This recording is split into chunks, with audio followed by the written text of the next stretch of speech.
चर्चेचा जो प्रस्ताव आहे त्या प्रस्तावावर चर्चा करण्याच्या करता उभा आहे. अध्यक्ष महोदय, कुणी काही म्हटलं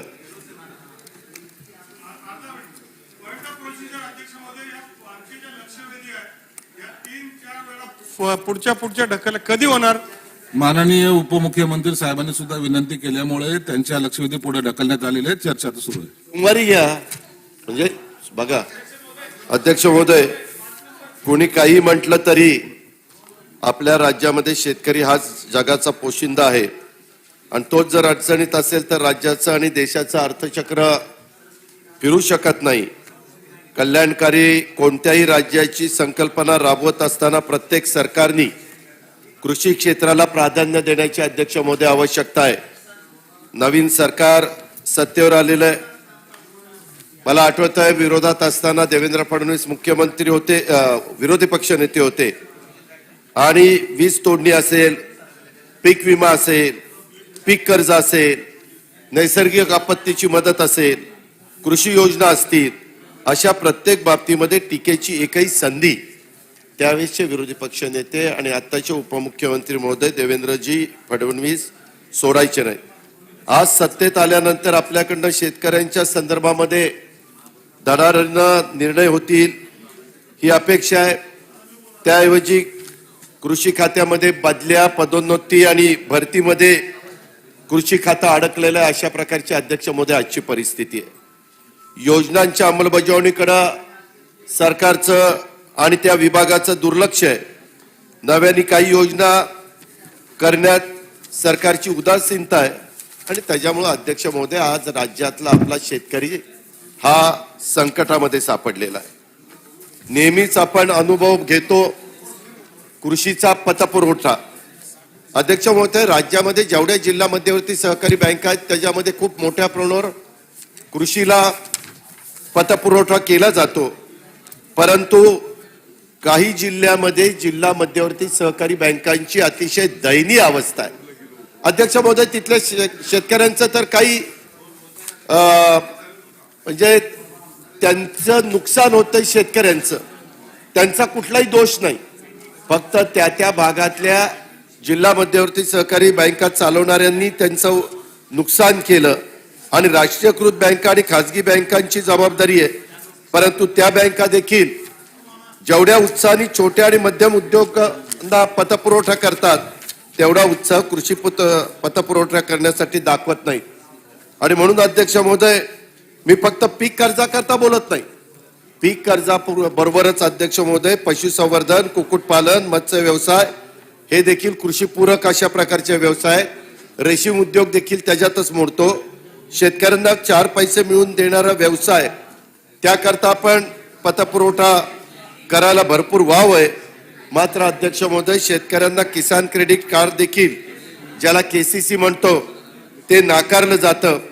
मी एकच आकडेवारी तुम्हाला देतो अध्यक्ष महोदय. कृषी क्षेत्रासाठी 22-23 या आर्थिक वर्षात राष्ट्रीयकृत आणि खाजगी बँकांना 1,26,000 कोटी रुपयाचं कर्ज वाटण्याचं उद्दिष्ट दिलं होतं आणि त्यांनी साधारण 70 ते 72,000 कोटीचंच कर्ज वाटप केलेलं आहे. अध्यक्ष महोदय, ही परिस्थिती बदलली पाहिजे. शेतकऱ्यांना अडचणीच्या काळात बँकांनी कर्ज दिलं नाही तर मग नाईलाजाने हा शेतकरी, हा कष्टकार, हा बळीराजा सावकाराच्या दारामध्ये उभा राहतो आणि ती कर्जफेड त्याच्याकडनं होत नाही आणि मग आत्महत्येच्या पर्यंत शेतकरी मजल मारतो आणि ती मजल मारता कामा नये म्हणून सरकारने लक्ष दिलं पाहिजे. अध्यक्ष महोदय, मागच्या एका अधिवेशनामध्ये सिबिलचा निर्णय मी बोललो होतो. त्यावेळेस उपमुख्यमंत्री महोदय म्हणले होते की आम्ही त्याच्यात लक्ष घालू. नागपूरच्या अधिवेशनात शेतकऱ्यांना सिबिल बंधनकारक करू नये अशा प्रकारची मागणी अध्यक्ष महोदय आम्ही केली होती. उपमुख्यमंत्री महोदयांनी याबाबत निश्चितपणे प्रयत्न केला जाईल असं आम्हाला सांगितलं, परंतु आजपर्यंत याबाबतचा निर्णय झाला नाही. राज्य सरकारने प्रयत्न केले असतील पण निर्णय होत नसेल तर उपयोग काय? केवळ अध्यक्ष महोदय पत्रव्यवहार करून चालणार नाही. हे चित्र बदलायचं असेल तर राज्याचे प्रमुख मुख्यमंत्री आज सभागृहात आहेत. माझं त्यांना आणि उपमुख्यमंत्री महोदयांना विनंती आहे की तुम्हाला पुढाकार घ्यावा लागेल आणि पीक कर्ज आणि सिव्हिल बाबत केंद्र सरकार, रिझर्व्ह बँक, SLBC या तिघांच्याकडे पाठपुरावा करावा लागेल, तरच अध्यक्ष महोदय हे प्रश्न सुटतील.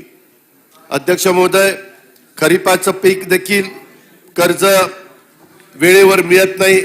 आपण पाऊस पडल्यानंतर वापसा आल्यावर खरीपाच्या पेरण्या करतो, परंतु अध्यक्ष महोदय त्या काळामध्ये शेतकऱ्याला बियाणं असेल, खतं असेल, मशागतीला जी काही मदत लागते ते असेल, ते होत नाही.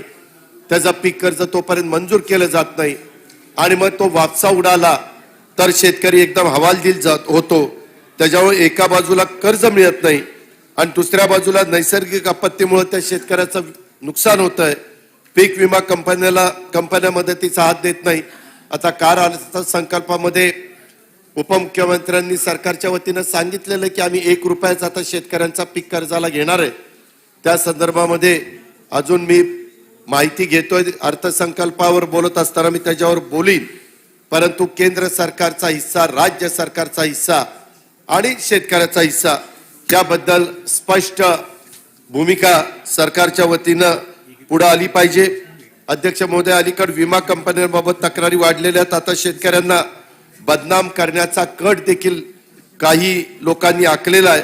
काही प्रमाणात बोगस विमा काढला जातो असेल त्यांच्या विरुद्ध जरूर कारवाई करावी, परंतु सरसकट शेतकऱ्यांना आरोपीच्या पिंजऱ्यात उभा करण्याची आवश्यकता नाही. अशाही प्रकारची मागणी ह्या चर्चेच्या निमित्तानं 293च्या निमित्तानं मी करतो. अध्यक्ष महोदय, इथं गुलाबराव पाटील बसलेले आहेत, जळगावचे पालकमंत्री. एक उदाहरण सांगतो. हवामानावर आधारित फळ पीक विमा योजनेतील राज्यातील अनेक फळ बागायतदार शेतकऱ्यांनी भाग घेतला. फक्त जळगाव जिल्ह्यात केळी पिकासाठी पडताळणी, ज्याला जिओ टॅगिंग आपण म्हणतो, ते केलं गेलं. जळगाव जिल्ह्यात सुमारे 20,000 हेक्टर क्षेत्रासाठीचं विमा संरक्षण केळी लागवड केली नसताना शेतकऱ्यांना घेतलं असा एक अहवाल कृषी विभागाने सादर केला. तेवढं आपल्या शेतकऱ्यांनी घेतलेलंच नव्हतं. माझं म्हणणं एवढंच आहे अध्यक्ष महोदय की वरिष्ठ पातळीवरून अशा प्रकारची दखल घेतली गेली पाहिजे. चुकीचं होत असेल तर ते थांबवलं गेलं पाहिजे, पण केवळ विमा भरपाई द्यावी लागते, नफा कमी होतो म्हणून जर कंपन्या अशी काही शक्कल लढवणार असतील तर त्याची चौकशी पण ह्या सरकारने केली पाहिजे आणि शेतकऱ्याला ह्याच्यापासून कुठं न्याय देण्याचा प्रयत्न केला पाहिजे. अध्यक्ष महोदय, पेपरला पण बातम्या आल्यात केळीच्या पीक विमा योजनेत वराती मागून घोडं वगैरे अशा प्रकारच्या बातम्या आल्यात, तर ती पण बाब गंभीरतेने सरकारने घ्यावी. अध्यक्ष महोदय, ह्याच्याच बरोबर मला सरकारच्या एक गोष्ट लक्षात आणून द्यायची. बीड जिल्ह्यामध्ये बजाज अलियन्स जनरल इन्शुरन्स या कंपनीच्या तांत्रिक बिघाडामुळे शेतकऱ्यांच्या खात्यात अतिरिक्त रक्कम जमा झाली. कंपनीच्या सांगण्यावरून शेतकऱ्यांची बँक खाती गोठवण्यात आली. अतिरिक्त रक्कम पुन्हा वसूल करण्याचा कंपनीला अधिकार आहे, पण 1 महिना होऊन गेला तरी शेतकऱ्यांना त्यांच्या खात्यातून व्यवहार करता आले नाही. अध्यक्ष महोदय, हा शेतकऱ्यांना एक प्रकारचा मनस्ताप आहे. त्याचा काय दोष आहे? त्याच्या अकाउंटला जर पैसे चुकून आले आणि त्याच्याकरता महिनाभर त्याचं अकाउंट जर तुम्ही थांबवलं, या सर्व गोष्टी होत असताना कृषी मंत्र्यांनी किंवा सरकारनी या गोष्टीकडे जातीनं लक्ष दिलं पाहिजे आणि ती जबाबदारी त्यांनी स्वीकारून शेतकऱ्यांना येत असणाऱ्या अडीअडचणी सोडवण्याच्या करता तत्परतेने निर्णय घेतला पाहिजे. अध्यक्ष महोदय, आम्ही मुख्यमंत्र्यांना आणि सरकारला सतत सांगतोय, आज शेवटचा या आठवड्यातला दिवस आहे, त्याच्यावर बरेचसे आमदार बाहेर गेलेले, म्हणजे आपल्या मतदारसंघात गेलेले, परंतु एका बाजूला पीक कर्ज मिळत नाही, दुसऱ्या बाजूला पीक विम्याच्या कंपन्या मुजोरी करतायत आणि तिसऱ्या बाजूला मायबाप सरकार सुद्धा मदतीचा हात देत नाही. शेतकऱ्यांची अवस्था अशी झालेली आहे. मुख्यमंत्री महोदय सभागृहात बोलत असताना सांगतात, आम्ही NDRF SDRFच्या पेक्षा जास्त पटीनं मदत दिली, 2 हेक्टर पेक्षा 3 हेक्टर केली. निर्णय झाले, ज्यावेळेस ते सांगतात त्यावेळेस निर्णय झालेलेच आहे. ते म्हणतात 10,000 12,000 कोटीपर्यंत रक्कम केली. पण मुख्यमंत्री महोदय, काही भागामध्ये तुम्ही शेतकऱ्यांना विचारा, तुमच्या विचाराच्या आमदारांना विचारा, सभागृहातल्या कुठल्याही आमदारांना विचारा, ज्यांच्या भागामध्ये शेतकरी शेती करतो. मागील वर्षामध्ये जून ते ऑक्टोबर पर्यंत या काळात नैसर्गिक आपत्तीमुळे राज्यात 66,30,635 हेक्टरवरची पिकं मातीमोल झाली. एकूण 93,09,0798 बाधित शेतकऱ्यांचे 9,863 कोटीचं नुकसान झालं आणि सरकारनं 6,715 कोटी रुपयाची मदत ह्याच्यामध्ये केली. आज देखील हजारो शेतकऱ्यांच्या पर्यंत नुकसान भरपाई, अध्यक्ष महोदय तुम्ही पण औरंगाबादचं प्रतिनिधित्व करता, परंतु ती रक्कम मिळालेली नाही. 8-8 महिने शेतकऱ्यांना सरकारची मदत मिळत नाही. त्यांनी कसं उभं राहायचं ह्या प्रश्नाचं उत्तर सरकारने दिलं पाहिजे. ज्या भागामध्ये पैसे पोचले त्याबद्दल सरकारला आभार, धन्यवाद. पण जे पैसे पोचले नाही तिथं पैसे कसे तातडीनं पोचता येईल हा प्रयत्न केला पाहिजे. प्रोत्साहनपर रक्कम ही पण शेतकऱ्यांना मिळाली नाही. आमचं सरकार गेल्यानंतर एकनाथराव शिंदे साहेबांचं सरकार आलं आणि त्यांनी सांगितलं की आम्ही 50,000 रुपये प्रोत्साहनपर अनुदान देण्याचा निर्णय घेतला. अध्यक्ष महोदय, माझ्या माहितीप्रमाणे अजून 5 लाख शेतकऱ्यांना हे 50,000 रुपये अनुदानाची प्रतीक्षा आहे. ते पण रक्कम माझ्या माहितीप्रमाणे मागं पुरवणी मागण्यामध्ये दाखवलेली होती. ती रक्कम पण शेतकऱ्यांना लवकर देण्यात यावी. धान उत्पादकांना बोनस हा जाहीर झालाय, हेक्टरी 15,000 रुपये दिवाळीच्या हिवाळी अधिवेशनामध्ये, परंतु अद्यापपर्यंत अध्यक्ष महोदय ते बोनसची रक्कम देखील मिळालेली नाही. धान उत्पादकांना आता दुसरा हंगाम सुरू झालेला आहे. ही मदत शेतकऱ्यांना कोणत्या तारखेपर्यंत पोहोचणार याही बद्दलची माहिती सरकारने ह्या उत्तराच्या निमित्तानं दिली पाहिजे. अध्यक्ष महोदय, अजून एक गोष्ट माझ्या आपल्याला लक्षात आणून द्यायची. जसं आज त्याला सुधीर मुनगंटीवार साहेबांनी आणि काही मान्यवरांनी उत्तर दिलं, स्वतः मुख्यमंत्र्यांनी पण त्याच्याबद्दल सांगितलं की आम्ही कळवतोय केंद्र सरकारला. अध्यक्ष महोदय, बोगस खत कंपनींना पाठीशी घालण्याचं काम सरकार करतंय असं माझं स्पष्ट मत आहे. शेतकरी बोगस खताच्या बाबतीत सातत्याने वेगवेगळ्या ठिकाणी तक्रारी करतायत. आम्ही देखील सभागृहात सरकारवर लक्ष वारंवार वेधतोय, पण बोगस कंपन्यांच्या विरोधात कारवाई होण्यासाठी म्हणावी अशा पद्धतीनं निर्णय होत नाहीयेत. हे फार गंभीर आहे अध्यक्ष महोदय. मी एकच उदाहरण देतो. जय किसान ॲग्रोटेक या बोगस कंपनी विरुद्ध कृषी आयुक्तालयाकडे तक्रारी आल्या, पण या कंपनी विरुद्ध सरकार अजूनपर्यंत कारवाई करायला तयार नाही. माझं म्हणणं अध्यक्ष महोदय, जय किसान ॲग्रोटेक कुणाची का कंपनी असू द्या, सत्ताधारी पक्षाशी संबंधित असू द्या, विरोधी पक्षाशी संबंधित असू द्या, कुठल्या राजकीय पक्षाशी संबंधित असू द्या, ती कंपनी जर शेतकऱ्याचं बळीराजाचं नुकसान करते, बोगस खत देते, 18-18-10 या मिश्र खताचा दर 22,500 रुपये प्रति मेट्रिक टन असताना जय किसान कंपनी डीलरला फक्त 10 ते 11,000 रुपये टनानी ती खत देते आणि डीलर मात्र शेतकऱ्याला 22 ते 23,000 रुपयाला विकतात. म्हणजे सरळ सरळ त्याच्यामध्ये प्रचंड मोठ्या प्रमाणावर घोटाळा आहे. शेतकऱ्यांचं दोन्ही बाजूनी मरण आहे. एक तर चढ्या दराने खताची किंमत द्यावी लागते आणि बोगस खतं घ्यावी लागतात. साधारण जानेवारी महिन्यात कृषी आयुक्तालयाने धाड टाकली, कागदपत्र तपासली, परंतु मंत्रालयाच्या दबावामुळे पुढची कुठली कार्यवाही झालेली नाहीये. अध्यक्ष महोदय, 20 प्रकारची वेगवेगळी खतं कंपनी मार्केटमध्ये विकते. यामधले बरेचसे प्रोडक्ट गुजरातमधून चोरीच्या मार्गाने आणले जाते आणि अध्यक्ष महोदय, त्यात केलं काय जातं, डीलर्सला आकर्षित करण्याच्या करता 25 टन खत खरेदी मिळवा आणि गोव्याची सिंगल टूर कंपनी मार्फत मोफत घ्या. जय किसान कोणत्याही 50 टन खरेदी खतावर बँकॉक पटाया सिंगल टूर कंपनी मार्फत मोफत, अशा प्रकारच्या अध्यक्ष महोदय ते जाहिराती देतात आणि त्याच्यामध्ये आमच्या शेतकऱ्यांची फसवणूक होती. माझी सरकारला प्रश्न आहे, कृषी आयुक्तालयाने या कंपनीवर धाड टाकल्यानंतर पुढे कोणती कारवाई का केली नाही? कारवाई न करता या कंपनीला मोकळं सोडण्यामागं कृषी आयुक्तालयावर कोणाचा दबाव होता का? आणि कोट्यवधी रुपयाचा हा घोटाळा झाला तरी जय किसान कंपनी व्यतिरिक्त आणखीन काही कंपन्या, दलाल, इतर राज्यातील कंपन्या, वाहतूकदार, कृषी विभागातील काही भ्रष्ट अधिकारी, मंत्रालयातील वरिष्ठ यांचा सहभाग स्पष्टपणे त्याच्यात जाणवतो. या सर्वांच्या सहभागामुळे राजरोसपणे अशा प्रकारच्या कंपन्या आपला गोरखधंदा सुरूच ठेवतात. माझी त्याच्यामध्ये सरकारकडनं अपेक्षा आहे की या संदर्भातली गंभीर दखल घेऊन जे कोणी दोषी असेल त्यांच्यावर कारवाई केली पाहिजे. अध्यक्ष महोदय, काल अर्थसंकल्प सादर करत असताना बऱ्याच घोषणा झाल्या. होतंय काय अध्यक्ष महोदय, एकीकडे सरकारने शेतकऱ्याला वर्षाला 6,000 रुपये जाहीर केले. केंद्राचे 6,000, इथं 6,000. अध्यक्ष महोदय, मी तो हिशोब काढला. साधारण एका शेतकऱ्याच्या कुटुंबामध्ये 5 माणसं धरली तर 500 रुपये महिना, म्हणजे 5 माणसांना 3.5 रुपये रोज. अशा पद्धतीनं सरकार शेतकऱ्याच्या पाठीमागे देतं. आता 3.5 रुपये घेऊन काय तो शेतकरी करणार आहे? माणसी 3.5 रुपये घेऊन. अध्यक्ष महोदय, त्याच्यापेक्षा त्यांनी पिकवलेल्या धानाला, हरभऱ्याला, त्याच्या गव्हाला, त्याच्या मकेला, त्याच्या सोयाबीन, कापूस, आंबा, संत्रा, द्राक्ष, ही जी काही पिकं आहेत, भाजीपाला आहे, त्याला जर चांगल्या प्रकारचा दर दिला गेला तर अध्यक्ष महोदय, त्या खताच्या वाढलेल्या किमती, त्याला घ्यावे लागत असणारे कष्ट, ह्या सगळ्याला कुठंतरी न्याय दिल्यासारखं होईल. अध्यक्ष महोदय, गेल्या वर्षी आणि या वर्षी 10-26-26, 12-32-16, 19-19-19, 20-20-0, MOP, अशा प्रकारची खतांच्या किमती एवढ्या वाढलेल्या आहेत.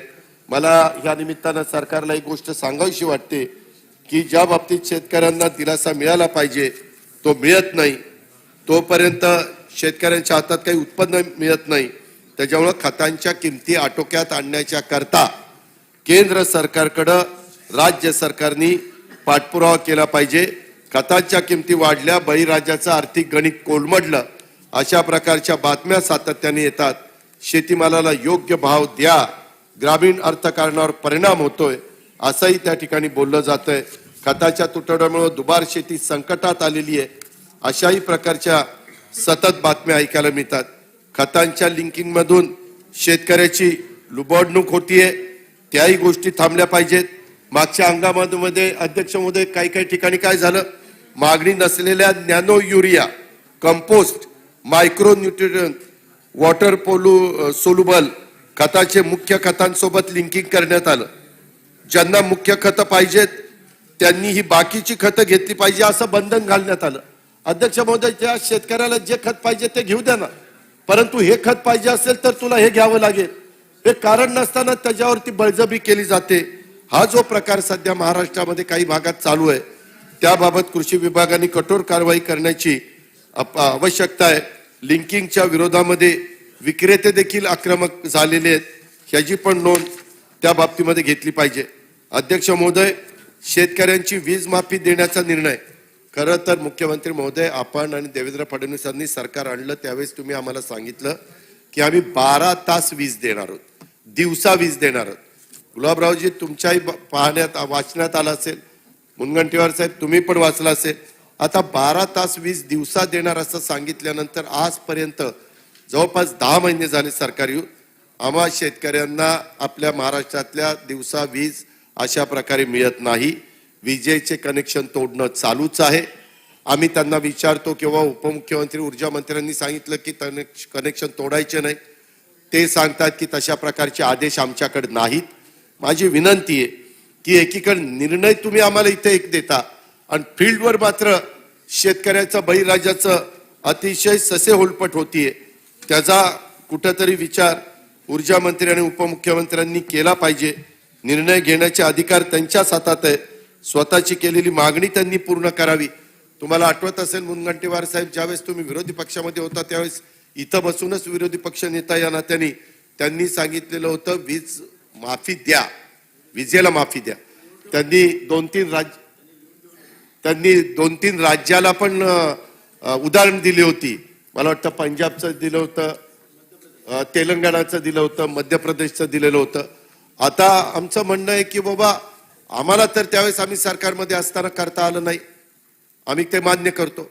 आता तुम्ही सरकारमध्ये आलेला आहे, आता मग ते कर्ज, वीज माफी तुम्ही त्या ठिकाणी द्या निर्णय.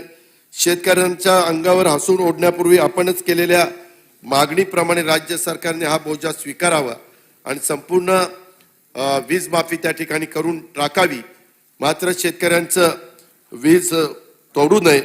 बिल माफीमध्ये मला अतिशय अभिनंदन करायचं. मध्य प्रदेश सरकारने 6,500 कोटी रुपये स्वतः देऊन शेतकऱ्यांची विजेची बिलं माफ केलेली आहे. महाराष्ट्रामध्ये देखील रोज सावकारी पद्धतीने विजेची वसुली चालते. महाराष्ट्र सरकारने इतर सरकारने घेतलेल्या निर्णयाप्रमाणे जर निर्णय घेतला तर बळीराजा निश्चितपणे समाधानी होईल. महागाईमुळे देखील अध्यक्ष महोदय अक्षरशः शेतकरी बोलतोय.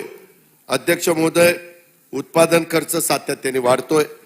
कीटकनाशक, बियाणं, वाहतूक, मजुरीचे दर, शेती अवजाराचे दर, त्याच्यामध्ये ट्रॅक्टर, तणनाशकाच्या दराचा 35% वाढ झाली. एका बाजूला महागाईमुळे उत्पादन खर्च वाढतोय आणि दुसरीकडे उत्पादन खर्च एवढा दर आम्हा शेतकऱ्यांना मिळत नाहीये आपल्या महाराष्ट्राच्या. हे दिसतंय. द्राक्षाची पण तीच अवस्था, सगळ्याच पिकांची तीच अवस्था आहे. आणि तशा प्रकारच्या सातत्याने मीडिया, प्रिंट मीडिया आणि इलेक्ट्रॉनिक मीडिया बातम्या त्या ठिकाणी देतोय. अध्यक्ष महोदय, याच्याबद्दल आम्ही संबंधितांना पत्रही देतो की बाबा ह्याच्यात लक्ष घाला, परंतु दुर्दैवाने त्याच्यातनं लक्ष घातलं जात नाही आणि त्या लोकांच्या समस्या सोडवल्या जात नाही. आणि त्याकरता माझी या चर्चेच्या निमित्तानं मागणी आहे की हे द्राक्ष बागायतदार शेतकरी किंवा संत्रा बागायतदार शेतकरी, केळी बागायतदार शेतकरी किंवा आमचा आंबा बागायतदार शेतकरी जे जे फळबागा पिकवतात, डाळिंब असेल, इतर पिकं असतील, त्या सगळ्यांना कुठं ना कुठं न्याय दिला गेला पाहिजे. अध्यक्ष महोदय, यंदाच्या हंगामामध्ये हरभऱ्याची आवक राज्यामध्ये सुरू झालेली. केंद्र सरकारने हरभऱ्याची किमान आधारभूत किंमत 5,335 रुपये क्विंटलला फिक्स केलेली आहे. पण कुठेही हमी भावाप्रमाणे हरभरा विकत घेतला जात नाही. 28 तारखेचे काही कृषी उत्पन्न बाजार समितीचे दर माझ्याकडे आहेत अध्यक्ष महोदय.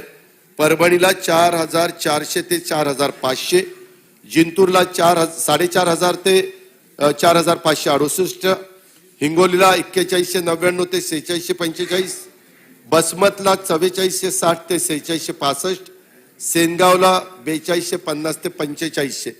अध्यक्ष महोदय, एकाही ठिकाणी केंद्राने जाहीर केलेला 5,335 चा भाव मिळाला नाही. सरकार हरभरा उत्पादकांना कोणता दिलासा देणार आणि केव्हा कधी देणार? हरभरा खरेदीसाठी जाहीर उत्पादकता अडचणीची ठरणार, अशा प्रकारच्या पण अध्यक्ष महोदय त्याच्यामध्ये बातम्या आलेल्या आहेत. अध्यक्ष महोदय, कांद्याचं तर सातत्याने आम्ही विरोधी पक्षांनी हा मुद्दा उचलून धरला आणि मुख्यमंत्र्यांनी सांगितलं की आम्ही वेगवेगळ्या प्रकारची केंद्र सुरू केलेली आहेत. परंतु अध्यक्ष महोदय, देशामध्ये जो काही कांदा पिकतो त्याच्यातला एकटा 44% कांदा आपल्या महाराष्ट्रामध्ये पिकतो. त्याच्यामुळं त्या पट्टीमध्ये केंद्र असली पाहिजे, कारण केंद्र सुरू झाल्यावर तिथं एवढ्या मोठ्या रांगा लागतात की तिथं सगळ्या शेतकऱ्यांचा कांदा तिथं घेता येत नाही. अशा प्रकारे साधारण चित्र राज्यामध्ये पाहायला मिळतंय. त्याच्यावर कांदा उत्पादक शेतकरी खरोखरीच अडचणीत आहे. खरोखरीच हे सरकार शेतकऱ्यांचं हित जपणार असेल तर आता एकच सध्या पर्याय समोर आहे. सरकारने कांदा उत्पादकांना नुकसान भरपाई द्यावी. त्याच्या संदर्भामध्ये प्रति क्विंटलला कमीत कमी 500 रुपयाचं अनुदान सरकारने त्या ठिकाणी जाहीर करावं. त्याच्यामध्ये शेतकरी अडचणीत असताना सरकारने नाफेड मार्फत केवळ दिखाव्यापुरती खरेदी करू नये. या परिस्थितीला कांदा उत्पादक नाही तर शेतकरी जबाबदार आहेत, अशा पद्धतीनं काही गोष्टी सांगितल्या जातात. त्याला काही सत्य नाहीये. ही पण बाब अध्यक्ष महोदय लक्षामध्ये घेतली पाहिजे आणि या कांदा उत्पादक शेतकऱ्याला पण न्याय देण्याचं काम त्या बाबतीमध्ये केलं पाहिजे. अध्यक्ष महोदय, नाफेडची खरेदी केंद्र सुरू करावीत. आजच मला सकाळी काही शेतकरी भेटले आणि त्यांनी पण निवेदन दिली. माझ्याकडे नाशिक, लासलगाव, लातूर, औसा येथील शेतकऱ्यांची निवेदन आहेत. आजच्या तारखेचीच आहेत अध्यक्ष महोदय. कांदा खरेदी केंद्र सुरू झालेली नाहीत, सरकारला सांगून केंद्र सुरू करा, अशी मागणी या शेतकऱ्यांची आहे. त्याच्यामध्ये नाफेडची खरेदी फार्मर प्रोड्युसर कंपन्यांमार्फत न करता बाजार समित्यांच्या मार्फत करण्याची मागणी आहे. सरकारची माहिती प्रत्यक्षातली स्थिती यात फरक आहे अध्यक्ष महोदय. केंद्र सुरू झाली असती तर शेतकऱ्यांची मागणी त्यांनी केली नसती. माझी हात जोडून सरकारला विनंती की केंद्र वेगवेगळ्या भागामध्ये जिथं कांद्याचं उत्पादन मोठ्या प्रमाणावर आलेलं आहे त्या ठिकाणी ताबडतोब सुरू करण्याच्या सूचना या दिल्या जाव्यात. नुसत्या सूचना नाही, प्रत्यक्षात कांदा खरेदी सुरू झाली का ह्याची पण शहानिशा सरकारने करावी. गुजरात सरकारने कांदा आणि बटाटा उत्पादक शेतकऱ्यांना 300 कोटी रुपयाचं पॅकेज दिलंय. ठीक आहे, त्यांना जे योग्य वाटलं ते त्यांनी केलं, परंतु त्याच्यापेक्षा जास्त चांगलं पॅकेज महाराष्ट्रातल्या शेतकऱ्यांना या राज्य सरकारने द्यावं. अध्यक्ष महोदय, आजही 6, 7, 8, 9, 10 असे 5-6 दिवस हवामान खात्याने पावसाचे, गारपिटीचे, अवकाळी पावसाचे वगैरे वादळाचे सांगितलेले होते. अध्यक्ष महोदय, त्याच्यामध्ये अजूनही किती पैसे देणार, काय देणार याबद्दल सरकारने स्पष्ट भूमिका सांगितली नाही. मुख्यमंत्र्यांनी आम्हाला सांगितलं अर्थसंकल्पामध्ये तुम्हाला ह्या गोष्टीचं उत्तर मिळेल, परंतु माझी मागणी आहे, पंचनामे करण्याच्या सूचना सरकारच्या माध्यमातून दिल्याचे समजते, परंतु आणखीन काही दिवस अवकाळी पाऊस पडण्याची शक्यता हवामान खात्याने सांगितली. त्यामुळं स्टँडिंग ऑर्डर मुख्यमंत्र्यांनी द्यावी की या दिवसात कुठेही अवकाळी पाऊस पडला आणि शेतकऱ्यांचं नुकसान झालं तर आमच्या आदेशाची वाट न बघता त्या भागातल्या कलेक्टरांनी ताबडतोब पंचनामे सुरू करावेत. जिल्हाधिकाऱ्यांच्या मार्फत बाधित शेतकरी शेतीचं, पडलेल्या घरांचं, पशुधनाचं तात्काळ पंचनामे करणं, पंचनामे वस्तुनिष्ठ झाले पाहिजेत याबाबत पण सरकारने सूचना दिल्या पाहिजेत. कारण कृषी विभागाचे शासनाकडे दिलेला अहवाल आणि प्रत्यक्ष नुकसानीची परिस्थिती याच्यामध्ये अध्यक्ष मध्ये खूप मोठी तफावत आहे. पंचनामे होत राहतील तोपर्यंत प्राथमिक नुकसानीच्या अंदाजावर सरकारने एनडीआरएफचे नवीन निकष बाजूला ठेवून भरीव मदत त्या ठिकाणी करावी आणि तातडीची मदत म्हणून पिकांना हेक्टरी 50,000 रुपये आणि फळबागांना हेक्टरी 1,00,000 रुपये, वीट आणि वीट भट्टी आणि गवत पावली व्यवसायधारकांना देखील मदत व्हावी. बाधित एकही व्यक्ती सरकारी मदतीपासून वंचित राहणार नाही याबद्दल पण सरकारने निर्णय घ्यावा, अशा प्रकारची माझी सरकारला विनंती राहील. अध्यक्ष महोदय, मागे देखील आम्ही सांगितलं, काल पण मला वाटतं नाना पटोले का कुणी उदाहरण दिलं, सरकारच्या अनास्थेमुळं आता ही सगळी परिस्थिती निर्माण झाली. अध्यक्ष महोदय, पूर्वी साधारण रोज 3 शेतकरी आत्महत्या करायचे, आता ते रोज 8 शेतकरी आत्महत्या करतायत. आणि कारकीर्द कुणाची असू द्या, देवेंद्र फडणवीस साहेबांची असू द्या, उद्धवजींची असू द्या, आता एकनाथरावजींची असू द्या, कुणी मुख्यमंत्री असताना कुठल्याच मुख्यमंत्र्याला असं वाटणार नाही की माझ्या कारकिर्दीमध्ये शेतकऱ्यांनी, बळीराजांनी आत्महत्या करावी. परंतु त्या आत्महत्येपासून त्याला परावृत्त करण्याच्या करता अध्यक्ष महोदय 2014 ते 2019 या 5 वर्षाच्या देवेंद्रजींच्या काळामध्ये रेकॉर्डवर 5,061 आत्महत्या शेतकऱ्यांनी केल्यात. 2019 ते 2021 उद्धवजी असताना 2.5 वर्षामध्ये 1,660 शेतकऱ्यांनी आत्महत्या केल्या. आणि आता शिंदे साहेबांनी चार्ज स्वीकारल्यापासून फक्त जानेवारी पर्यंत 7 महिन्यामध्ये 1,023 शेतकऱ्यांनी आत्महत्या केलेल्या आहेत. अध्यक्ष महोदय, माझी एवढीच विनंती, मला तुलना करायची नाही. मुख्यमंत्री कुणीही असलं तरी कुठल्याच मुख्यमंत्र्यांना असं वाटणार नाही की आपल्या कारकिर्दीमध्ये आत्महत्या जास्त व्हाव्यात, पण ह्या शेतकऱ्याला आत्महत्येपासून परावृत्त करण्याच्या करता मला ही आकडेवारी खूप बोलकी आहे. पीक कर्ज नाही, विम्याची आणि सरकारची मदत नाही, प्रोत्साहनपर रक्कम नाही, अशा अनेक कारणामुळे राज्यातला शेतकरी आत्महत्या थांबायला तयार नाहीयेत. राज्यात दर 3 तासाला एक म्हणजेच दररोज 8 शेतकऱ्यांच्या आत्महत्या होत आहेत. आणि मराठवाड्यात या 2 महिन्यात 62 शेतकऱ्यांनी आत्महत्या केल्या. अध्यक्ष महोदय, एकट्या बीड जिल्ह्यामध्ये 22 शेतकऱ्यांनी आत्महत्या केलेल्या आहेत. अशा प्रकारची परिस्थिती आहे. अध्यक्ष महोदय, मागे आम्ही सरकारमध्ये असताना मुनगंटीवार साहेब तुमची भाषणं वगैरे मी ऐकायचो, त्यावेळेस काही जण म्हणायचे आता या आत्महत्या झालेल्या आहेत, आता कुणावर गुन्हा दाखल करायचा, कुणी जबाबदारी स्वीकारायची, कुणावर 302चा गुन्हा दाखल करायचा. कुणावर 302चे गुन्हे दाखल करून प्रश्न सुटणार नाहीये. काय नक्की त्याच्या खोलामध्ये जाऊन आपण अनेकदा ह्याच्याबद्दलच्या चौकशा केल्या, कमिटी नेमली. मला वाटतं जाधव साहेबांची पण माजी कुलगुरू त्यांची एक कमिटी नेमलेली होती. त्याच्यातून काय काय आपल्याला व्यावहारिक दृष्ट्या करणं गरजेचं आहे ते करण्याच्या करता अध्यक्ष महोदय ह्या सरकारने तातडीनं पावलं उचलली पाहिजेत. अध्यक्ष महोदय, फलोत्पादन विकास योजनेकरता देखील सरकारने लक्ष दिलं पाहिजे. केंद्र सरकारने फलोत्पादन विकासासाठी 41 कोटी 93 लाख रुपयाची तरतूद केलेली होती. वर्षभरामध्ये त्यापैकी फक्त 16 कोटी 19 लाख रुपये खर्च झालेले आहेत. त्यामुळं 25 कोटी 73 लाख रुपयाचा निधी परत गेला. आता हा निधी खर्च करायचा असेल तर केंद्र सरकारची परवानगी घ्यावी लागेल. माझ्या माहितीप्रमाणे संदीपान मुंबरे साहेब आपण हे खातं सांभाळलेलं आहे आणि हा निधी खर्च का झाला नाही? आज आपल्याला केंद्र निधी देऊन आपण तो खर्च करत नाही, हे एक प्रकारचं आपलं अपयश आहे.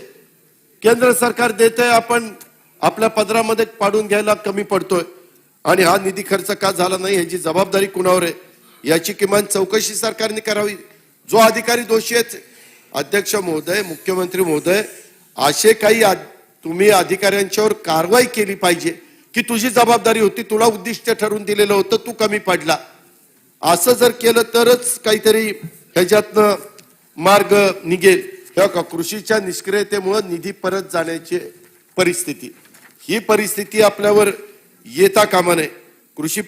पंतप्रधान कृषी सिंचन योजना ह्याही बद्दल निर्णय वेगवान, महाराष्ट्र गतिमान सारख्या जाहिराती करणाऱ्या सरकारकडनं वर्षभरामध्ये 1% देखील निधी खर्च झाला नाही. त्याबद्दल आढावा घ्या. मुख्यमंत्री महोदय, मी काल लेटेस्ट माहिती घेतली. त्या हिंगोली दुर्लक्षित जिल्हा, उस्मानाबाद दुर्लक्षित जिल्हा, ह्या जिल्ह्यांच्या मध्ये डीपीसीचा खर्च मुनगंटीवार साहेब 6%, 7%, 8%.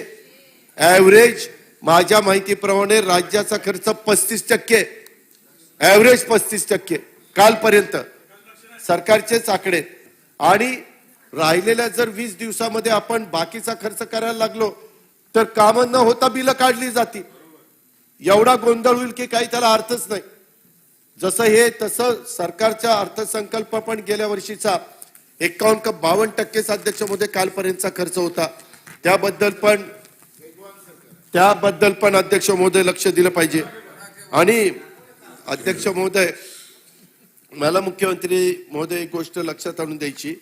आमच्या काळामध्ये आम्ही माहिती घेतली होती की जाहिरात देत असताना जाहिरात केंद्र सरकार करू, राज्य सरकार करू, जाहिरातीमध्ये फक्त पंतप्रधानांचा आणि त्या राज्याच्या मुख्यमंत्र्यांचा फोटो असला पाहिजे. मला दुसऱ्या कुणाचा फोटोच्या बद्दल नकार नाही, पण सुप्रीम कोर्टाचे आदेश आहेत, आक्षेप नाही. कारण आपण जवळ बसायचो त्यावेळेस सरकारमध्ये उद्धव ठाकरे साहेबांचा फोटो असायचा आणि आमचं बाळासाहेबांचं नाव असायचं. त्यावेळेस असं सांगण्यात आलेलं होतं की सुप्रीम कोर्टाचे आदेश आहे, एक तर मुख्यमंत्र्यांचा किंवा पंतप्रधानांचाच फोटो असला पाहिजे. पण तुम्ही अशी काय शक्कल लढवलेली आहे, कुठला तरी काहीतरी एखाद्या कार्यक्रमाचा जोडीचा फोटो दाखवता.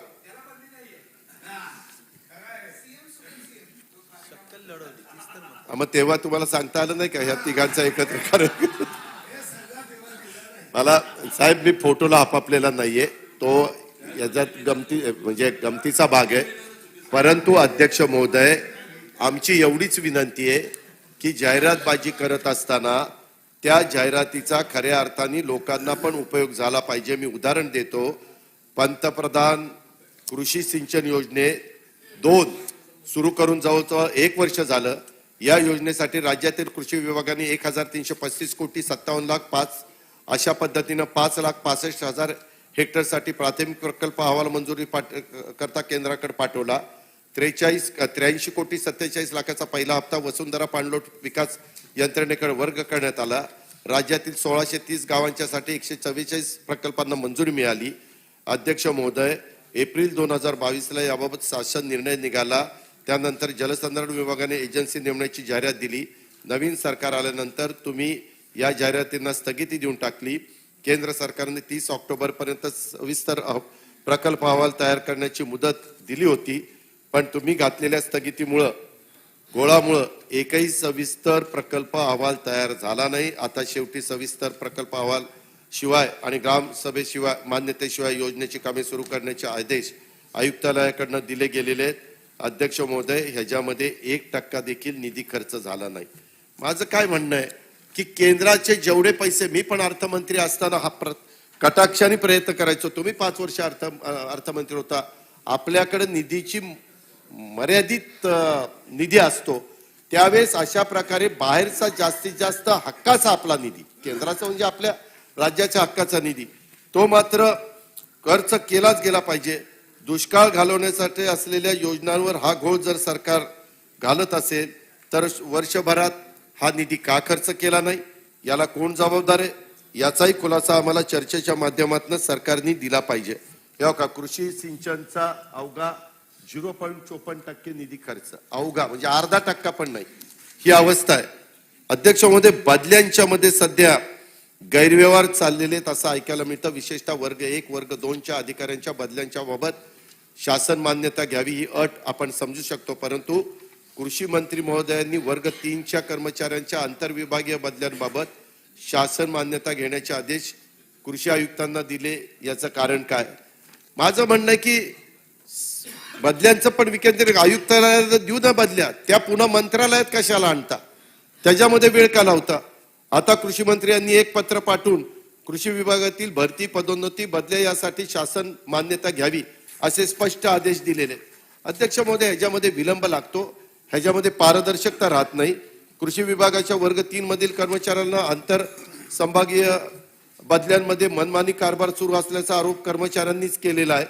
पदोन्नतीची फाईल, पद बदली ठिकाणामध्ये फेरफार झालेला आहे.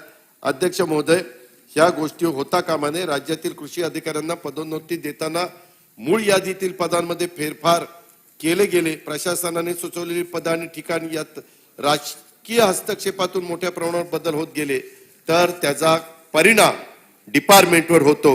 अशा पद्धतीनं अध्यक्ष महोदय परिस्थिती आहे, ती गोष्ट पण गांभीर्याने घेतली पाहिजे. अध्यक्ष महोदय, आता शेतकऱ्याचं आई जेव घालेना आणि बाप थारा देईना अशी स्थिती झालेली आहे. त्याच्या संदर्भामध्ये मनरेगा महत्वाची योजना केंद्राची 13,000 कोटी रुपये मोठी घट त्याच्यामध्ये झालेली आहे. अर्थसंकल्पाच्या तुलनेत यंदाच्या अर्थसंकल्पामध्ये 17.8% घट झालेली आहे. कृषी क्षेत्रातली सार्वजनिक खर्चात 4% घट झालेली आहे. हे आर्थिक सर्वेक्षण अहवाल तुम्ही दिला, त्याच्यातनच मी आकडे काढलेले. कृषी क्षेत्रातील सरासरी विकासाचा दर 2019-20 मध्ये 5.5% होता, त्यात घट होऊन 21-22 मध्ये तो 3%च्या वर आलेला आहे. 21-22 मध्ये केंद्रीय अर्थसंकल्पात कृषी क्षेत्राला 3.78% वाटा दिला होता, त्यानंतर 22-23 मध्ये तो 3.36 इतका कमी केला. या वर्षी अध्यक्ष महोदय तो 2.78% केला. अध्यक्ष महोदय, तुमचा माझा देश कृषी प्रधान देश आहे. आपलं महाराष्ट्र पण कृषी क्षेत्राबाबतीतच अग्रेसर राज्य आहे आणि अशा वेळेस कृषीच्या बाबतीमध्ये 2022-23 कृषी क्षेत्रातील भांडवली खर्चासाठी 1,33,000 कोटी रुपयाची तरतूद होती. यंदाच्या अर्थसंकल्पात 1,25,000 कोटीची तरतूद झाली. खरं तर दरवर्षी 10% खर्चाची वाढ दिली पाहिजे, परंतु तसं अध्यक्ष महोदय होत नाही आणि राज्याच्या शेतकऱ्यांच्यासाठी योजना असताना त्याप्रमाणे केंद्र सरकारच्या योजनांचा परिणाम कृषी क्षेत्रावर होत असतो. अध्यक्ष महोदय, या बाबतीमध्ये देखील सरकारने लक्ष दिलं पाहिजे. मला एवढंच या निमित्तानं लक्षात आणून द्यायचंय की एका बाजूला राज्य सरकार शेती आणि क्षेत्राशी संबंधित योजनांची अंमलबजावणी करण्याच्या करता अपयशी ठरतंय आणि केंद्र योजनांच्या निधीत कपात करतंय. या सर्वाचा एकत्रित परिणाम राज्यातल्या शेतकऱ्यांच्यावर होणार आहे, ह्याची पण नोंद सरकारने घ्यावी. अध्यक्ष महोदय, हवामानाचा एक मोठा धोका महाराष्ट्राला आहे. माझी सरकारला विनंती आहे की हा विषय गांभीर्याने तुम्ही घेतला पाहिजे. त्याचप्रमाणे या संदर्भात दोन्ही सभागृहात एक संयुक्त समिती गठीत करावी आणि या समितीमध्ये या संदर्भातले बारकाईने छाननी होईल. काही विषय नव्याने समोर येतील, त्याबाबत उपाययोजना समिती सरकारला सुचवू शकेल. त्यामुळे सरकारने ही समिती नेमावी अशी माझी मागणी आहे. कारण जगामध्ये 100 राज्यांमध्ये महाराष्ट्राचाही समावेश, 14 राज्यांच्या हवामान बदलाचा धोका जो सांगितलेला आहे त्याच्यात आपल्याही राज्याचा उल्लेख आहे. क्लायमेट चेंज मधनं निर्माण होणाऱ्या नैसर्गिक आपत्तीमुळे शेतकरी शेतमजूर भरडले जात आहेत, ह्याची पण कृपा करून नोंद घ्यावी. त्याचं मूर्तिमंत उदाहरण म्हणजे या 7-8 दिवसामध्ये कुठं अवकाळी पाऊस, कुठं गारपीट, कुठं वादळी वादळ, अशा प्रकारच्या घटना अध्यक्ष महोदय त्या बाबतीमध्ये घडतायत आणि देशातल्या 100 राज्यांची म्हणजे जगातल्या 100 राज्यांची यादी प्रसिद्ध झाली, त्याच्यात महाराष्ट्राचा समावेश अध्यक्ष महोदय आहे. म्हणून ती गोष्ट मुख्यमंत्री महोदय आपण गांभीर्याने घेतली पाहिजे. हे ह्याच्याबद्दलचं ते बातमी. बदलत्या हवामानाचा पिकांना पण फटका बसतोय अध्यक्ष महोदय. त्याही संदर्भामध्ये शेतकऱ्याला कळत नाही की बाबा कसं आपण त्याच्यातनं बाहेर पडावं. कारण जानेवारी दरम्यान थंडी, धुकं, ढगाळ हवामान, कीड रोगाचा प्रादुर्भाव मोठ्या प्रमाणावर वाढलेला आहे. अध्यक्ष महोदय, याही बाबतीमध्ये सरकारने उपाययोजना करण्याची आवश्यकता आहे. परंतु सरकारचं कृषी विभाग इथं कुठंतरी कमी पडतोय. अध्यक्ष महोदय, लंपी स्कीमचा अनुदानाचा देखील अजून शेतकऱ्यांना प्रतीक्षाच आहे. आपण जाहीर केलेलं होतं की आम्ही एवढी एवढी मदत त्या लंपी स्किन आजाराच्या करता ज्या जनावरं दगावली त्यांना देणार. परंतु अध्यक्ष महोदय, अजूनपर्यंत ते पैसे शेतकऱ्यांच्या पर्यंत पोहोचलेले नाहीत. फळबागायतदारांच्यासाठी सवलतीच्या व्याजदराची योजना आपण सुरू करा. आपण इतर पिकांच्यासाठी 2% व्याजदरात कर्ज वाटप करतो. फळ पीक घेणाऱ्यांना देखील 14 ते 15% व्याज भरावं लागतं. माझी सरकारला विनंती आहे की इतर पिकावाल्यांना 0 आणि 2% मध्ये कर्ज पुरवठा मिळतो तसं फळबागावाल्यांना पण मिळाला पाहिजे. म्हणून सरकारने त्यामध्ये निर्णय घ्यावा. आंतरराष्ट्रीय पौष्टिक तृणधान्य वर्षाच्या निमित्तानं सरकारने ठोस तरतुदी कराव्यात, ही एक माझी या चर्चेच्या निमित्तानं मागणी आहे. अध्यक्ष महोदय, केंद्र आणि राज्याकडनं सोयाबीन आणि कापूस उत्पादकांची फसवणूक होतीये. त्या संदर्भामध्ये अनेकांनी मोर्चे काढलेत, अनेक पक्षांनी आंदोलनं केली. परंतु सोयाबीन आणि कापसाचा भाव स्थिर राहण्यासाठी धोरणात बदल करण्याची नितांत गरज आहे. सोया पेंड आणि कापूस सूत निर्यातीला प्रोत्साहन द्यावं लागणार आहे. जीएम सोयाबीन लागवडीस मंजुरी द्यावी लागणार आहे. सोयाबीनवरील जीएसटी रद्द करावं लागणार आहे. अशा प्रकारच्या ह्या सगळ्या शेतकऱ्यांच्या मागण्या आहेत, त्या केंद्र सरकारकडनं ह्या राज्य सरकारने मंजूर करून आणल्या पाहिजेत. अशा प्रकारची पण माझी राज्य सरकारला विनंती आहे. अध्यक्ष महोदय, कुठंतरी शेतकऱ्यांच्यावर पोलिसांच्या माध्यमातून लाठीचार्ज केलेलं ऐकायला मिळतं. शेतकऱ्यांच्यावर लाठ्या मारून तुम्हाला काय त्याच्यामध्ये मिळणार आहे? आत्मदानासारखी आंदोलनं करायची नाही अशा प्रकारे तुम्ही सांगता. तुमचं सांगणं ठीक आहे, परंतु मग शेतकऱ्याला व्यवस्थितपणे दर मिळवून द्या, शेतकऱ्याला हमी भाव द्या, एवढंच शेतकऱ्यांचं मागणं आहे. अध्यक्ष महोदय, अलीकडं या राज्यामध्ये बऱ्याचशा ठिकाणी जनावरांचा, हरणांचा, वाघांचा, कोकणामध्ये बाकडांचा, असा हत्तींचा, अशा प्रकारचा उपद्रव खूप वाढलेला आहे आणि त्याच्यामुळे शेतकरी अक्षरशः हवालदिल झालेला आहे. परवा तर चंद्रपूरमध्ये असे लोक आहेत आणि तिथं वाघ लोकांच्या मागं लागलाय, अशा प्रकारची परिस्थिती आहे. माझी त्या संदर्भामध्ये हिमाचल प्रदेश सारख्या काही राज्यांनी वानर आणि माकडांना उपद्रवी पशु जाहीर केलेलं आहे आणि त्यासाठी अनुदान पण दिलेलं आहे. ह्याच्यामध्ये वन विभाग आणि सरकार यांनी थोडासा समन्वय केला पाहिजे अशी माझी मागणी आहे. अध्यक्ष महोदय, जलसंधारण मंडळामध्ये जो भ्रष्टाचार झालाय त्याही संदर्भात, ते तर आम्ही नाही म्हणत, कॅगनीच काढलाय. ह्या महामंडळाचा भ्रष्टाचार चव्हाट्यावर आलेला आहे. यामध्ये फार मोठं अर्थकारण दडलेलं आहे. अध्यक्ष महोदय, या संदर्भामध्ये आपण सरकार म्हणून कुठल्याही अधिकाऱ्याला पाठीशी न घालता, जर कोणी अधिकारी दोषी असेल तर त्याबद्दल ताबडतोब चौकशी करून योग्य ती कारवाई केली पाहिजे आणि एक जरब अधिकारी वर्गामध्ये निर्माण केली पाहिजे. अध्यक्ष महोदय, मधी तर एक मुख्यमंत्री महोदय, भाजप जिल्हाध्यक्षांनी शिफारस असेल तरच सहकारी संस्थांची नोंदणी, असं स्वतः सहकार मंत्र्यांनी सांगितलं. आता त्या सरकारमध्ये आपण पण आहात, म्हणजे भाजपच्याच अध्यक्षांनी शिफारस केली तरच एखादी सोसायटी किंवा सहकारी संस्था रजिस्टर होणार. विनय कोरेजी, आपण पण सहकारामध्ये आहेत, समोर बसणारे अनेक मान्यवर सहकारामध्ये काम करतात. अशा प्रकारे कधी पण कुठल्या सरकारच्या काळामध्ये झालेलं नव्हतं. आजपर्यंत अनेक राजकीय पक्षाचे कार्यकर्ते पुढे येतात, त्यांच्यामध्ये धमक असेल, ताकद असेल, कर्तृत्व असेल तर ते सहकारी संस्था काढतात, त्यांची चालते. जे कमी पडतात त्यांच्या अडचणीमध्ये येतात. परंतु अहमदनगरच्याच एका कार्यक्रमामध्ये बोलत असताना स्वतः सहकार मंत्र्यांनी तशा प्रकारचं स्टेटमेंट केलं. अध्यक्ष महोदय, हे पण आक्षेपार्ह आहे. अशा पद्धतीचं नाही स्टेटमेंट करता येणार कुणाला. सहकार क्षेत्रात कुणालाही प्रवेश असला पाहिजे. भले आता तुमच्या मुंबईमध्ये अनेक जण कुठल्या राजकीय पक्षाशी संबंधित नसतात, त्यांना गृहनिर्माण सोसायटी काढावी लागते. मग त्यांनी काय भाजपच्या जिल्हाध्यक्षांचं पत्र आणायचं का? तसं नाही झालं पाहिजे. राज्यात सहकारी संस्था स्थापन करा, तो प्रत्येकाचा अधिकार आहे. कायद्याच्या अनुषंगानेच ते केलं जाईल. कायद्याच्या बाहेर जाऊन एका पक्षासाठी तुम्ही कायदा राबवण्याचा प्रयत्न केला तर ते महाराष्ट्र कोणी खपून घेणार नाही. ह्याही पद्धतीची नोंद आपण घ्या. अध्यक्ष महोदय, दुसरं एक मला लक्षात आणून द्यायचं आहे. काही साखर कारखान्याशी संबंधित आहे. माझ्या एक वाचनात आलं, माझ्याकडे त्याची कॉपी आहे. राष्ट्रीय सहकारी विकास निगम नवी दिल्ली यांच्याकडून सहकारी साखर कारखान्यांना कर्ज प्रकरणाची टिप्पणी. एनसीडीसी.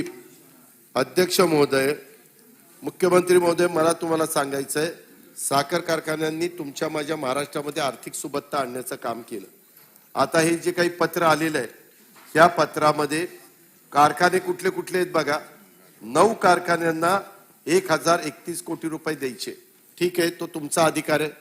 पण देत असताना गणेश सहकारी साखर कारखाना विखे पाटलांशी संबंधित, पद्मश्री विठ्ठलराव विखे पाटील कारखाना विखे पाटलांशी संबंधित, शेतकरी सहकारी साखर कारखाना किल्लारी तो अभिमन्यू पवारांशी संबंधित, रामेश्वर सहकारी साखर कारखाना रावसाहेब दानवेंशी संबंधित, कर्मयोगी शंकरराव पाटील कारखाना हर्षवर्धन पाटील जे अलीकडे भाजपमध्ये गेले त्यांच्याशी संबंधित, शंकर सहकारी साखर कारखाना आमच्यातच तिकडे गेलेले रणजित सिंह मोहिते पाटील त्यांच्याशी संबंधित, वैद्यनाथ कारखाना पंकजा मुंडेंशी संबंधित, भीमा सहकारी साखर कारखाना धनंजय महाडकांशी संबंधित आणि नीरा भीमा कारखाना हर्षवर्धन पाटलांशी संबंधित.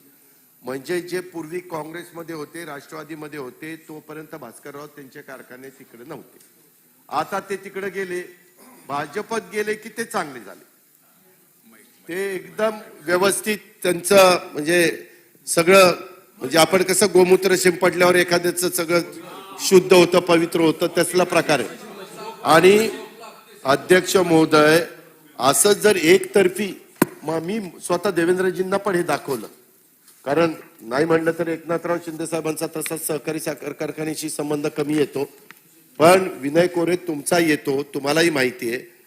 किमान 9 कारखाने भाजपचे घेतले तर 3-4 कारखाने तरी विरोधी पक्षाशी संबंधित ते घेतले पाहिजेत ना. इतकं कसं एवढं एकतर्फी असतं का हो?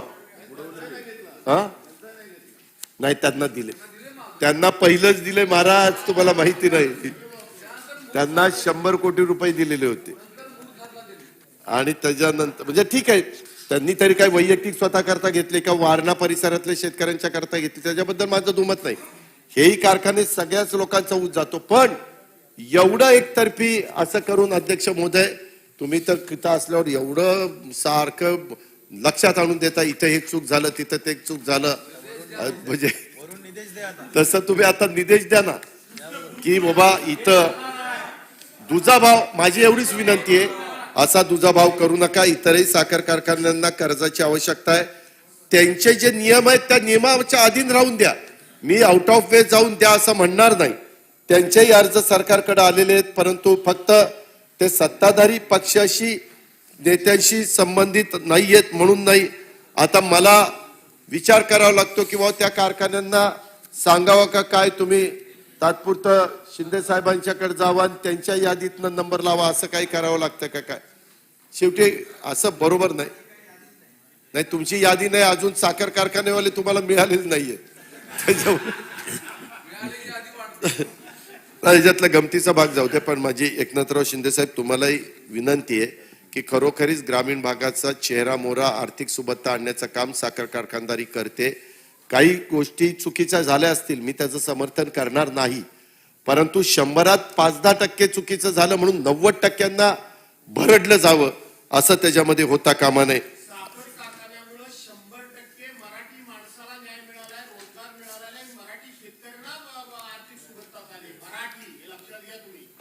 अध्यक्ष महोदय, या संदर्भामध्ये आपण त्या बाबतीमध्ये लक्ष घालावं अशी माझी विनंती आहे. अध्यक्ष महोदय, आता मुख्यमंत्री आहेत.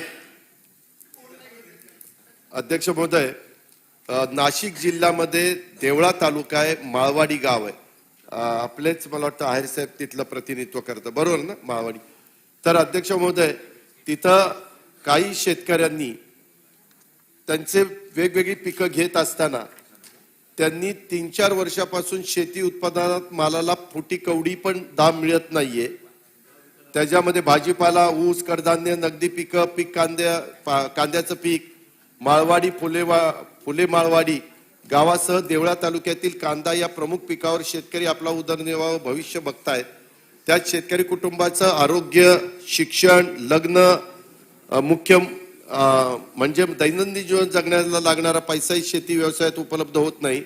दैनंदिन गरजा आणि खाजगी सहकारी बँका कर्ज चुकती करण्यासाठी आज रोजी तर कुठलाही पर्याय उरलेला नसल्यानं माळवाडी येथील संपूर्ण शेतकरी एकत्रित येऊन संपूर्ण गाव विकण्याचं त्यांनी ठरवलेलं आहे.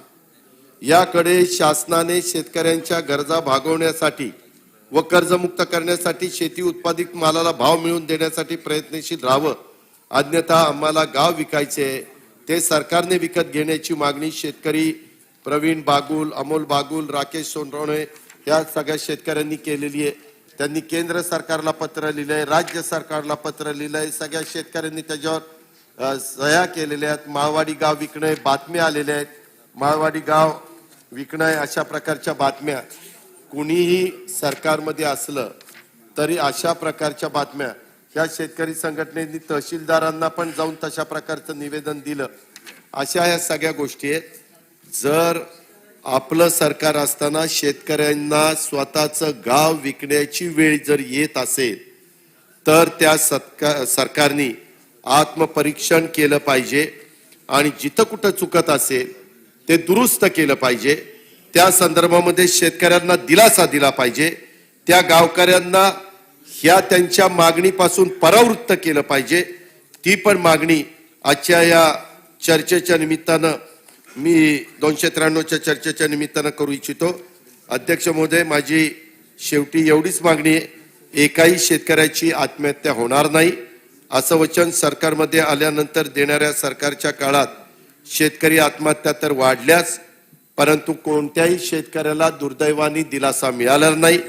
कांद्यापासून भाजीपाल्यापर्यंत पिके रस्त्यावर फेकण्याची वेळ महाराष्ट्रातल्या कष्टकरी शेतकऱ्यावर येते, बळीराजावर येते. नैसर्गिक आपत्तीत NDRF पेक्षा जास्त नुकसान भरपाई दिल्याचं सरकार नेहमी सांगतंय, परंतु प्रत्यक्षात जाहीर केलेली मदत अनेक ठिकाणी शेतकऱ्यांच्या पर्यंत पोहोचलेली नाहीये.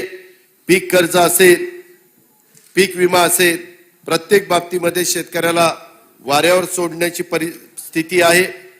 हे सरकार सुरुवातीला सत्कारात मग्न होतं, नंतर न्यायालयातून त्यांना वेळ मिळत नाही. त्यामुळे केंद्राच्या किंवा राज्याच्या योजनांची अंमलबजावणी होते किंवा नाही याकडे देखील सरकारने फार गांभीर्याने लक्ष देण्याची गरज आहे. शेतकऱ्यांचं सरकार अशा आपण नेहमी सांगता, मात्र शेतकरी आंदोलनाची दखल घेऊन त्यांचे प्रश्न सोडवण्यासाठी शेतकऱ्यांना मदत व्हायच्या ऐवजी शेतकऱ्यांवर पोलिसांच्याकडे लाठीचार्ज करणाऱ्या या सरकारची संवेदना ही पूर्णपणे बोथट झालेली आहे असं अध्यक्ष महोदय दिसतंय. अजूनही वेळ गेलेली नाहीये. शेतकरी सरकारकडे आशा लावून बघतोय, त्यांना मदत करण्याची भूमिका सरकारने घ्यावी अशा प्रकारची विनंती मी करतोय.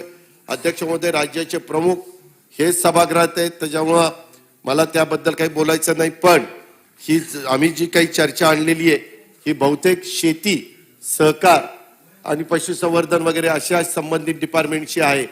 त्याच्यामुळं जर यदाकदाचित मुख्यमंत्री महोदय आता त्यांच्या पुढच्या कामाच्या करता बाहेर गेले तर संबंधित मंत्र्यांना इथं आपण निमंत्रित करा, कारण आता मुख्यमंत्री महोदय आपण सोडले तर एकही मंत्री सभागृहामध्ये नाहीये. वास्तविक असं बरोबर नाही. कृषी मंत्र्यांनी थांबलं पाहिजे, सहकार मंत्र्यांनी थांबलं पाहिजे, कारण आमचे जे विषय होते 293 त्यात सहकार होता, कृषी होतं आणि पशुसंवर्धन, दुग्ध विकास, मत्स्य व्यवसाय. नाही तसं नाही. आता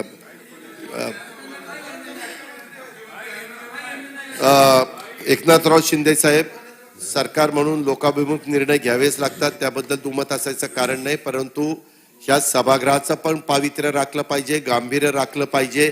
त्यांनी इथं हजर असलं पाहिजे, त्यांना तुम्ही तुमच्या भाषेमध्ये सांगितलं पाहिजे. त्या प्रकारे झाल्याशिवाय खऱ्या अर्थाने कुठं शिस्त येणार नाही. नाहीतर कुणीच काही तिथं हजर राहायला तयार नाही. आणि म्हणून हे जे काही 293 अन्वये मी वेगवेगळ्या प्रकारचे प्रश्न निर्माण केले, मुद्दे काढलेले आहेत आणि काही भूमिका मांडलेली आहे, त्या संदर्भामध्ये सरकारने महाराष्ट्रातल्या शेतकरी वर्गाला योग्य पद्धतीचा न्याय देऊन आत्महत्येपासून परावृत्त करावं. त्याच्या शेतीमालाला अतिशय चांगल्या प्रकारचा दर कसा मिळेल आणि तो समाधानी कसा होईल याबद्दल त्यांनी तातडीनं पावलं उचलावीत. आणि मी जे जे काही मुद्दे उपस्थित केलेत त्याला सरकारने उत्तर द्यावं हीच माझी विनंती आहे. धन्यवाद. डॉक्टर संजय कुटे.